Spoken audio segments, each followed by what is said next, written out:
يا مرحبا. الحمد لله وكفى وسلام على عباده الذين اصطفى أما بعد أعوذ بالله من الشيطان الرجيم بسم الله الرحمن الرحيم شهر رمضان الذي أنزل فيه القرآن هدى للناس وبينات من الهدى والفرقان وقال تعالى وإلهكم إله واحد لا إله إلا هو الرحمن الرحيم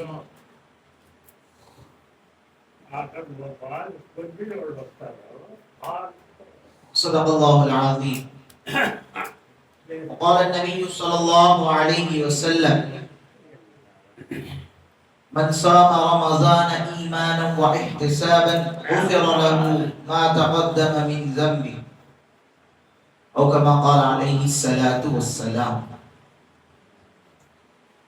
محترم بھائیوں بزرگوں دوستوں قابل احترام مقامیوں، اللہ کا بہت بڑا فضل ہوا، اللہ کا بہت بڑا ہم پر احسان ہوا، کرم ہوا کہ اللہ تعالیٰ نے مجھے اور آپ کو ایک فریضہ ادا کرنے کے لیے، جمعہ جیسی عبادت کرنے کے لیے، جمعہ عید المؤمنین ہے، یعنی مومنوں کا عید کا دن ہے، اللہ کے نبی صلی اللہ علیہ وسلم فرماتے ہیں. تو عید کے دن جیسے باقی حضرات بہت سارے ہیں، ہم میں سے ہی دینی بھائی ہیں، مسلمان ہیں، عید کے دن بھی اللہ معاف کرے وہ اپنے کاموں میں مشغول ہوتا ہے، اس دن تک شیطان سے انہیں چھٹکارا نہیں ملتا. لیکن اللہ کا فضل ہے کہ اللہ نے مجھے اور آپ کو ایک فریضہ ادا کرنے کے لیے جمع فرمایا.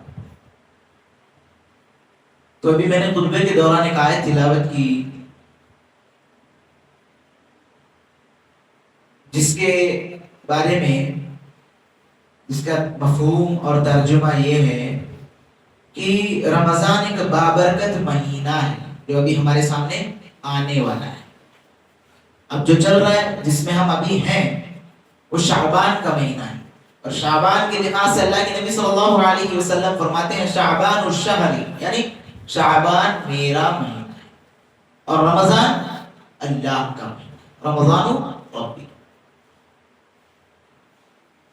تو آپ لوگوں کو میں بتا دوں ابھی چند دنوں کے بعد ہمارے سامنے ایک بہت ہی بڑا عظیم الشان مہینہ آنے والا ہے، رمضان المبارک.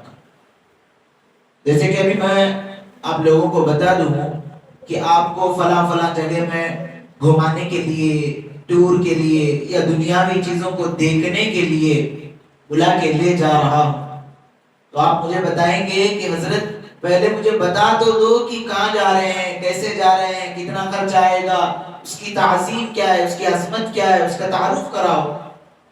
آپ لوگوں کے من میں یہ ڈاؤٹ آئے ہوگا.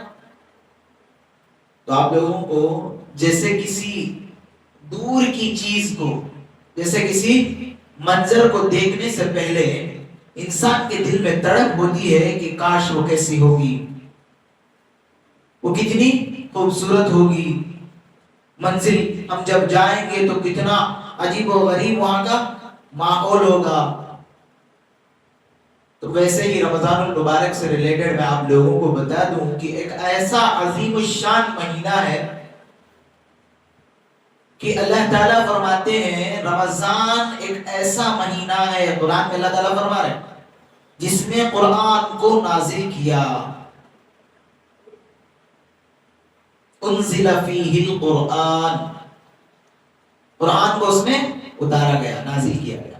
تو آپ لوگوں کو میں بتا دوں دنیا میں سب سے عظیم ترین ذات، چاہے وہ اخروی ہو دنیاوی ہو، دونوں اعتبار سے سب سے عظیم ترین ذات اگر کوئی ہے تو وہ رب العالمین کی ذات ہے.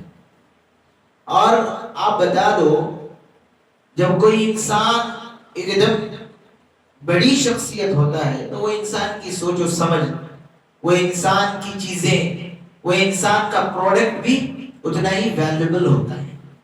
تو ویسے اللہ رب العالمین کی ذات بہت ہی بڑی ہے، ساتوں آسمان، ساتوں زمینیں، یہ تو صرف ایک تنکا سمجھ سکتے ہیں، تنکے سے بھی ذرہ. وہ رب العالمین ہے، یعنی عالموں کا رب ہے.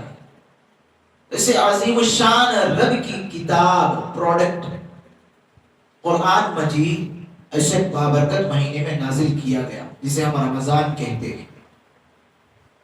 تو رمضان میں اللہ تعالیٰ فرماتے ہیں قرآن میں ہم نے دن کے روزے کو مسلمانوں پر فرض کیا ہے رمضان کے، اور اس کے راتوں کو عبادت کی چیز بنائی.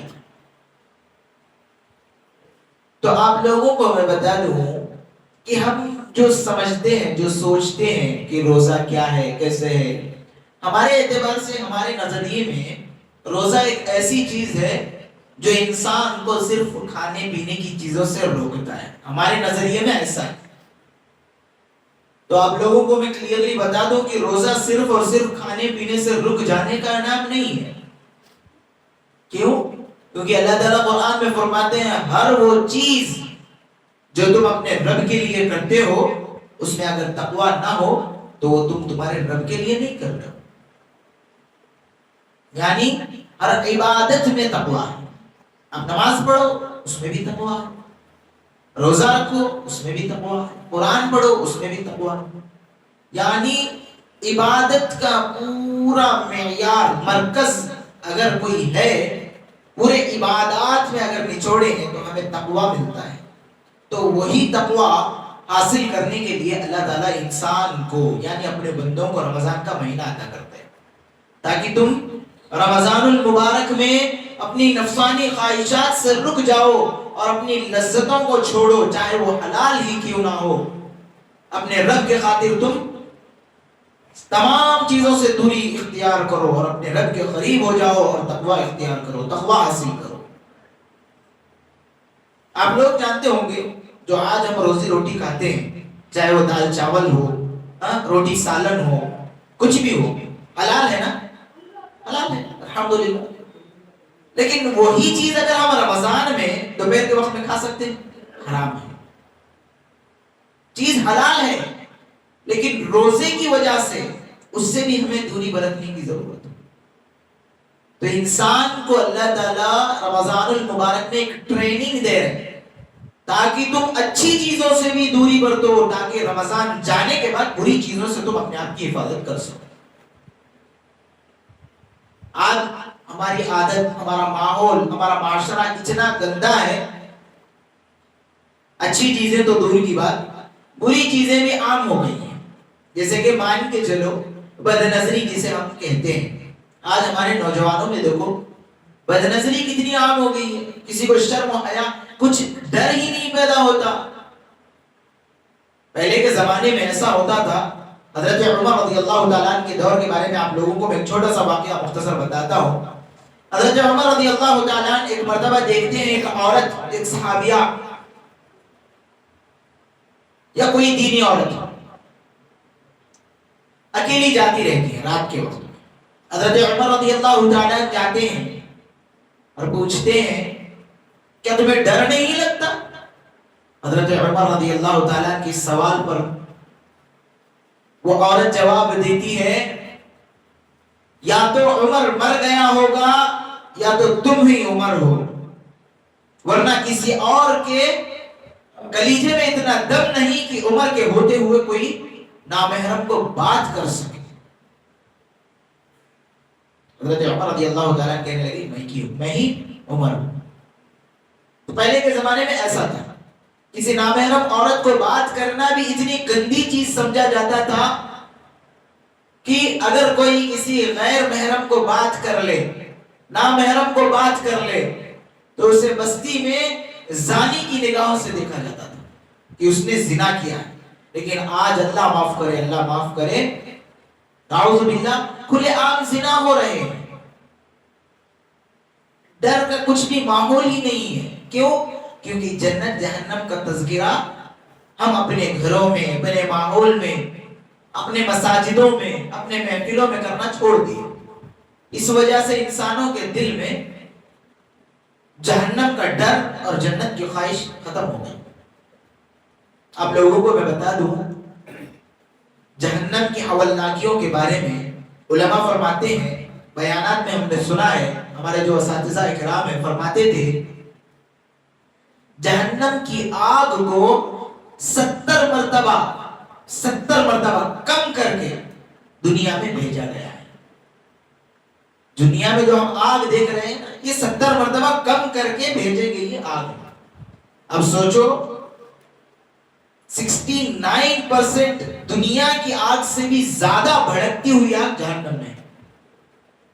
دنیا کی آگ کی تھوڑی سی بھاپ ہم سنبھال نہیں سکتے، جہنم کی آگ کو کیسے سنبھالیں؟ یہاں تک کہ ہمارے ایک حضرت فرماتے تھے 70 مرتبہ آگ کو کم کرنے کے بعد بھی 2 سمندروں سے دھو کر آگ کو دنیا میں بھیجا گیا۔ تو اتنا کم کرنے کے بعد بھی دنیا کی آگ کی شدت اتنی زبردست ہے، اتنی ہولناک ہے، تو سوچو جہنم کیسے ہو، جہنم کی آگ کیسے ہو۔ اور اگر کوئی اللہ کے فرض اعمال کو چھوڑے تو اسے جہنم میں جلنا ہوگا، اور اگر کوئی نبی اکرم صلی اللہ علیہ وسلم کی شریعت کو چھوڑے تو اسے اس آگ میں جلنا ہوگا۔ آج ہمارے اندر یہ ڈر، یہ خوف، یہ سوچ ختم ہو گئی، چاہے وہ بڑوں کو لے لو، نوجوانوں کو لے لو، بچوں کو لے لو، عورتوں کو لے لو، کسی کے پاس بھی جاؤ۔ آج افسوس کی بات ہے ہمارے معاشرے میں ایسی بیماریاں پھیلی ہوئی ہیں جسے ہم سینما کہتے ہیں، مووی کہتے ہیں۔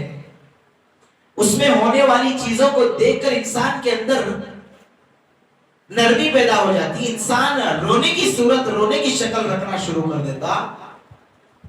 نعوذ باللہ، اللہ کے سامنے کبھی اپنے گناہوں کو یاد کر کے رونے کی توفیق نہیں ہوتی۔ افسوس کی بات ہے، کیوں؟ کیونکہ ہم نے جنت و جہنم کا تذکرہ چھوڑ دیا ہے، اللہ کی نعمتوں اور عذابات کا تذکرہ ہم نے چھوڑ دیا۔ تو اسی نعمتوں میں سے ایک نعمت ہے اللہ کی رمضان المبارک۔ تو رمضان المبارک کا جو روزہ ہے اللہ نے ہم پر فرض کیا ہے، جو آنے والا مہینہ ہے۔ اور اگر کوئی انسان وہ سمجھدار ہو، یعنی پاگل نہ ہو، دماغ ٹھیک ٹھاک ہو، بھلے وہ کتنی بھی محنت کا کام کیوں نہ کرتا، اس پر روزہ فرض ہے۔ آج کل کے ہمارے ماحول میں نعوذ باللہ، اللہ معاف کرے، بہت سارے لوگ ایسے کہتے ہیں حافظ صاحب گھر چلانے کے لیے، بیوی بچوں کو پالنے کے لیے ہم محنت کرتے ہیں، محنت مزدوری کرتے ہیں، تو ہم روزہ کیسے رہ سکتے ہیں؟ پانی کی شدت، یعنی پانی کی جو پیاس کی شدت ہے وہ ہمیں تڑپا دیتی ہے، ہم روزہ کیسے رکھیں؟ اب لوگوں کو میں بتا دوں، روزہ ایک ایسی چیز ہے رمضان المبارک کا، آپ ایک رمضان المبارک کا روزہ ترک کر دیں، یعنی کسی شرعی عذر سے ہی کیوں نہ ہو، بیمار تھے، مسافر تھے، یا نعوذ باللہ بے ہوشی کی حالت میں تھے، پاگل تھے، ایسا اگر کچھ شرعی عذر ہے، آپ ایک روزہ چھوڑو، اور آپ کی پوری زندگی کے جتنے بھی بقیہ دن ہیں، پوری زندگی کے دن، ایک مہینہ نہیں، ایک سال نہیں، 5 سال 10 سال نہیں، پوری زندگی کے دن آپ روزہ رکھو، جتنا رمضان المبارک کے ایک دن کے ایک روزے کا ثواب ہے، اس کے مقابلے میں پوری زندگی آپ روزے رکھیں گے تب بھی آپ کو ثواب نہیں ملے گا۔ ہاں کفارہ تو ادا ہو جائے گا لیکن اس کا ثواب نہیں ملے گا۔ آج ہم لوگ کیا سمجھتے ہیں؟ اپنی ضرورتوں کے لیے اللہ کے جو فرائض عبادات ہیں ان کو بھی ہم نے چھوڑ دیا، اور آج نعوذ باللہ، اللہ معاف کرے، بہت سارے علماء کرام ایسے بھی ہیں، میں ان کو علماء بھی نہیں کہنا چاہتا، میں ان کو حفاظ، علماء، ائمہ بھی نہیں کہنا چاہتا، کیونکہ کیا معلوم کہ اللہ جو ان کے اندر علم ہے وہ صحیح ہے نہیں ہے، واللہ اعلم، اللہ بہتر جانے۔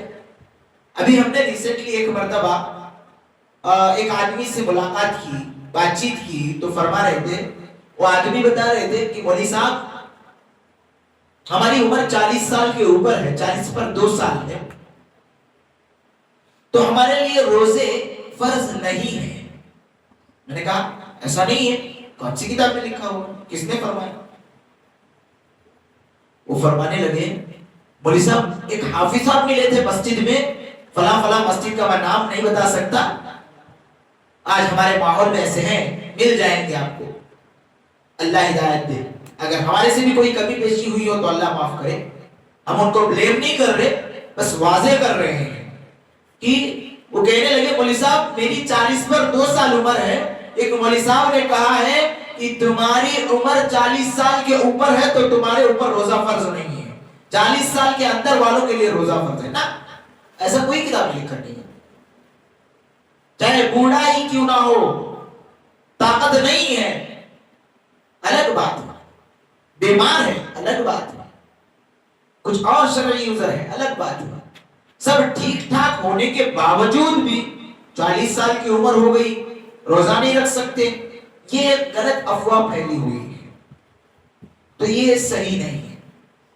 اور آپ لوگوں کو میں بتا دوں، ابھی ہم نے جو ایک حدیث تلاوت کی خطبے کے دوران، من صام رمضان ایمانا و احتسابا غفر له ما تقدم من ذنبه، اس کا ترجمہ ہے اللہ کے نبی صلی اللہ علیہ وسلم فرماتے ہیں اگر کوئی شخص من صام رمضان ایمانا، ایمان و اخلاص کے ساتھ، تقوی کے ساتھ رمضان المبارک کے دن گزارے، یعنی روزہ رکھے اور رات کی عبادت کرے، تو اللہ رب العالمین اس کے تمام کے تمام گناہ معاف کریں گے، مغفرت کر دے گا،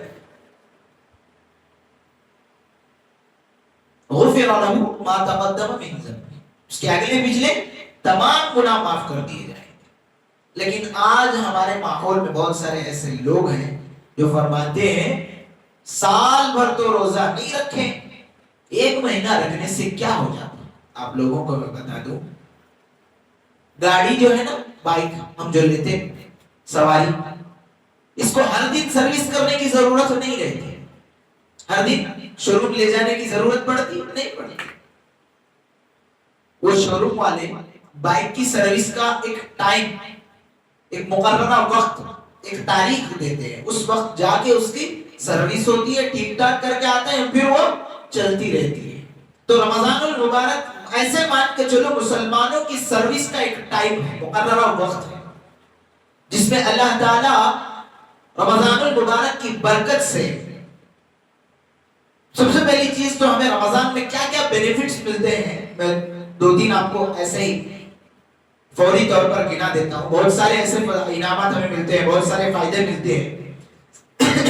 سب سے پہلی چیز یہ کہ اللہ رب العالمین رمضان المبارک میں شیطان کو قید کرتے ہیں، اس سے ہمیں اتنا بڑا بینیفٹ ملتا، میں آپ لوگوں کو میں بتا دوں، جیسے مان کے چلو ایک شیر ہے، اور وہی شیر کی جنگل میں، یعنی جہاں وہ جنگل بیابان میں شیر موجود ہے، وہی جنگل میں ایک بکریوں کے ڈھیر کو باندھا ہوا ہے، جھنڈ کو وہاں پر جمع کر کر باندھ کر رکھا ہوا ہے، تو کتنا بھی چاہے وہ کیسا بھی ماحول کیوں نہ ہو، وہاں پر کوئی نہ کوئی دیکھ بھالی کے لیے ضرور رہتے ہیں۔ کیوں؟ کیونکہ جنگل میں شیر ہے، جنگل میں شیر ہے، چاہے وہ چھوٹا ہو، بڑا ہو، نرم کا ہو، نرم مزاج کا ہو، یا خونخوار ہو، شکار کرنے والا کہ کیسے بھی ہو، شیر کا لفظ سنتے ہی ہم کیا کرتے ہیں؟ ڈاؤٹ میں آ جاتے، کیا سوچتے ہیں ہم؟ اپنی چیزوں کی، اپنی بکریوں کی، اپنی بھیڑ کی حفاظت کرنا ہے، یہ ہمارے من میں ہے۔ اب مان کے چلو وہی جنگل ہے، وہی بیابان ہے، وہاں پر شیر نہیں ہے، آپ اپنی بکریوں کو کھلے عام چھوڑیں گے نا، بے فکر ہو کے چھوڑیں گے، بکریاں بھی پیٹ بھر کے چریں گے، اور وہاں پر آپ کو فکر لینے کی ضرورت نہیں پڑے گی کہ میری بکریوں کو کوئی آئے گا، کھائے گا، اٹھا کر لے جائے گا۔ تو ویسے ہی آپ لوگوں کو میں بتا دوں، سال بھر انسان کے لیے یہ ایک ٹینشن ہوتی ہے کہ شیطان میرے پیچھے پڑا ہوا ہے، کب کیا، کیسے، کہاں، کیوں گناہ کرائے پتہ نہیں۔ لیکن رمضان المبارک میں یہ انسان کے پاس سے ٹینشن ختم ہو جاتی ہے. کیوں؟ کیونکہ رمضان المبارک میں شیطان قید ہے، شیطان کو قید کیا جاتا ہے. اور جب شیطان قید ہو جاتا ہے تو انسان کے اندر ایک الگ سی پراؤڈنس آ جاتی ہے کہ میں اور میرا اللہ ہے صرف دنیا. اور انسان جب کر عبادت کرنا شروع کرتا ہے. اب دیکھو جیسے ہی رمضان کا ماحول شروع ہوتا، سال بھر نمازیں نہیں پڑھنے والے بھی مسجد کو آتے. کیوں؟ کیونکہ سال بھر ان کو شیطان نے پکڑ کر جکڑ کر رکھا ہوا تھا. جب شیطان قید ہو گیا تو انسان کو رہائی مل گئی اور وہ انسان مسجد کی طرف دوڑ. تو ایسا ماحول رمضان میں آنے والا جو مہینہ ہے ایسا بابرکت مہینہ ہے. آپ لوگوں کو میں بتا دوں، مان کے چلو یہ ہماری سروس کا مہینہ ہے. جیسے ایک گاڑی کے لیے، ایک سواری کے لیے، چاہے وہ چوپائے کی کیوں نہ ہو، دو پہیے کی کیوں نہ ہو، اس کی انجن کے لیے، اس کے کنڈیشن کے لیے، ٹھیک کرنے کے لیے ایک سروس کا ٹائم ہوتا ہے. اگر وہ مقررہ وقت پر جائے، اس کی ریپیری کرائے، تو وہ گاڑی، وہ سواری کہیں بھی اسے دھوکہ نہیں دیتی، ٹھیک ٹھاک چلتی ہے. تو ویسے ہی اگر مسلمان، مومن بندے، ایمان والے پورے مکمل رمضان المبارک کے مہینے میں اللہ رب العالمین سے ڈریں گے، تقوی اختیار کریں گے، رمضان المبارک کے دن کے روزے رات کی عبادتیں تراویح پڑھیں گے اور اللہ کا قرب حاصل کریں گے، تو قسم اللہ کی میں آپ لوگوں کو بتا دوں کہ پورا انسان کا سال، جیسے کہ مان کے چلو رمضان المبارک ختم ہو گیا تو اس کے بعد پھر رمضان آنے کے لیے لگ بھگ 11 مہینوں کا ٹائم رہتا ہے، ٹائم گیپ رہتا ہے. تو یہ 11 مہینے بھی اس کے ایسے گزریں گے جیسے اسے پتا بھی نہیں چلیں گے کہ میں نے کچھ گناہ اس میں کیا ہے. لیکن یہ صفات، یہ عبادت کرنے کا جذبہ، یہ شوق ہمارے اندر آنا ہے تو ہمیں سب سے پہلے رمضان المبارک کی قدر کرنا ہے، اسے جیسے گزارنا ویسے گزارنا ہے. اگر ہم نہیں گزاریں گے تو پورا بقیہ جو ہمارا وقت ہے، جو 11 مہینوں کا ہمارا ٹائم پیریڈ ہے، وہ ہمارا گناہوں میں بھی گزر سکتا ہے، نیکیوں میں بھی گزر سکتا ہے. لیکن اگر رمضان المبارک کو جیسے گزارنا ویسے گزاریں گے، انشاءاللہ اللہ رب العالمین کی ذات پر امید ہے کہ ہم پورا مکمل سال عبادتوں میں گزاریں گے.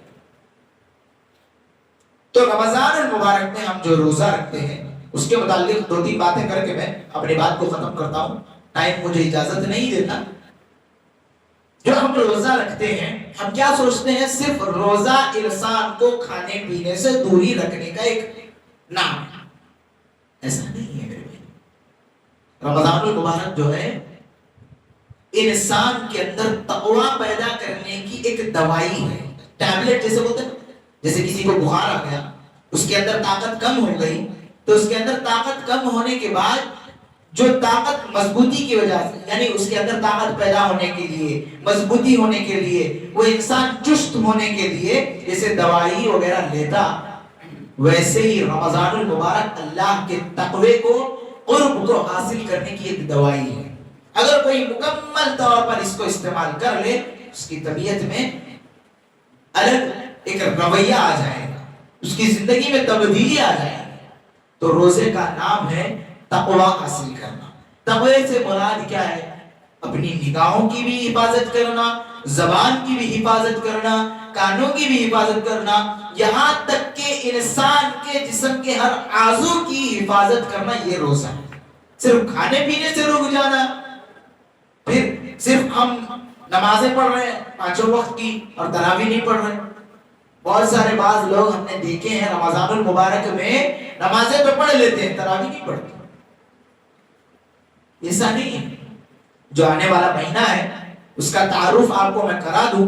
اللہ کے نبی صلی اللہ علیہ وسلم فرماتے ہیں رمضان المبارک میں 3 حصے ہیں اور اس میں آخری جو 10 ہے وہ جہنم سے بری کا ہے، یعنی جہنم سے حفاظت کا ہے. اور اللہ کے نبی صلی اللہ علیہ وسلم فرماتے ہیں اے ایمان والوں، اے مومنوں، اے اسلام کو عمل کرنے والوں، اے مسلمانوں، اگر تم میں سے کوئی شخص رمضان کو پائے اور اس کا آخری 10 پائے اور وہ آخری 10 پانے کے باوجود اپنی مغفرت نہ کروائے ایک مرتبہ اللہ کے نبی صلی اللہ علیہ وسلم منبر پر چڑھ رہے تھے، اللہ کے نبی صلی اللہ علیہ وسلم نے بددعا دی، اور یہ بددعا پر آمین کہنے والے کون تھے؟ میرے اور آپ جیسے گناہگار نہیں، جبرائیل علیہ السلام تھے۔ تو سوچو جبرائیل علیہ السلام کی آمین ہے اور اللہ کے نبی صلی اللہ علیہ وسلم کی بددعا ہے اس شخص پر جو رمضان کو اپنی زندگی میں پائے اور مغفرت نہ کروائے۔ تو اللہ سے اس کے بارے میں بارہا سوال کریں کہ اے اللہ جو آنے والا مہینہ ہے اسے تو نے میری زندگی یعنی میرے جو چلتی ہوئی زندگی تھی اس میں مجھے وہ پانے کی توفیق دی، لیکن رمضان المبارک کو پانے کے بعد جیسے اس پر عمل کرنا ہے، جیسے اپنی مغفرت کروانا ہے ویسے کروانے کی توفیق دے، بلکہ ہر وقت دعا کریں اور خاص طور پر یہ دعا کریں کہ اے اللہ جو آخری عشرہ ہے جو جہنم سے بری یعنی مغفرت کا ہے، جہنم سے بچا لینے کا، جنت میں داخل کرنے کا عشرہ ہے، اس میں مجھے جہنم سے نجات عطا فرما، اس کی خاص طور پر دعا کرنا۔ اللہ کے نبی صلی اللہ علیہ وسلم کی حدیثوں میں بہت ساری دعائیں آتی ہیں، اس میں سے ایک دعا ہے اللہم بلغنا رمضان، اللہم بلغنا رمضان۔ اللہ کے نبی صلی اللہ علیہ وسلم شعبان کے مہینے میں، رجب کے مہینے میں اکثر یہ دعائیں ہیں، اس کی ترتیب ایک الگ ہے، بہت ساری دعائیں ہیں، آپ چاہے تو ایک چھوٹی سی دعا یہ بھی پڑھ سکتے ہیں اللہم بلغنا رمضان، یعنی جو رمضان کا مہینہ آنے والا ہے 6-7 دن باقی ہیں، اے اللہ مجھے رمضان تک صحیح سلامت پہنچا دے اور رمضان کی جس طرح مجھے لذت، رمضان کی جس طرح مجھے اس کی عبادتوں کا جو مغز ہے وہ حاصل کرنے کی توفیق دے، جیسے کرنا ویسے کرنے کی توفیق دے، بلکہ اللہ سے دعا کریں۔ آپ لوگوں کو میں 2 باتیں بتا کے ابھی بات کو ختم کرتا ہوں۔ پہلی چیز یہ ہے کہ رمضان المبارک کو پانے کی ہر انسان کے اندر تڑپ رہنا اور پانے کے بعد اپنی مغفرت کروانے کی ایک فکر رہنا۔ اگر یہ 2 چیزیں انسان کے اندر نہیں ہے تو اللہ کے نبی صلی اللہ علیہ وسلم کی بددعا ہے اس شخص پر جو رمضان المبارک کو پائے اور اپنی مغفرت نہ کروائے۔ اعوذ باللہ، اللہ مجھے اور آپ کو معاف کرے، اللہ ہمیں رمضان المبارک جیسے بابرکت مہینے کو جیسے اس کی عبادتیں کرنا ہے، جیسے اس سے فائدہ اٹھانا ہے، ویسے فائدہ اٹھاتے ہوئے عبادتیں کرتے ہوئے نیکیاں لوٹنے کی توفیق دے، اور رمضان المبارک میں غفلت برتنے سے میری اور آپ کی اللہ تعالیٰ حفاظت فرمائے۔ وآخر دعوانا الحمدللہ رب العالمین۔